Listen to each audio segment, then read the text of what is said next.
יש חור, יש מד אמונה. מה המודד של האמונה? מה המודד של האמונה? זה השמחה. כי אדם לא שמח, הוא לא מרוצה מההשגחה של בורא עולם. כולם משתדלים לעשות אחרונות. מנקים, עושים, שוטפים, והם מנקים את האבק. שני דברים שוכחים. דבר ראשון שוכחים מהו החמץ האמיתי.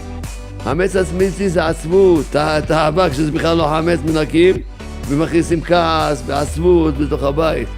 דבר שני שוכחים להתפלל. קונים, משלים, עושים, מה זה עובדים, מה שוכחים? את העיקר להתפלל. שנזכה לבוא ליל הסדר, כולם בשמחה, שנתחיל את הסדר בזמן, והכל יהיה בשמחה, הכל יהיה בנחת.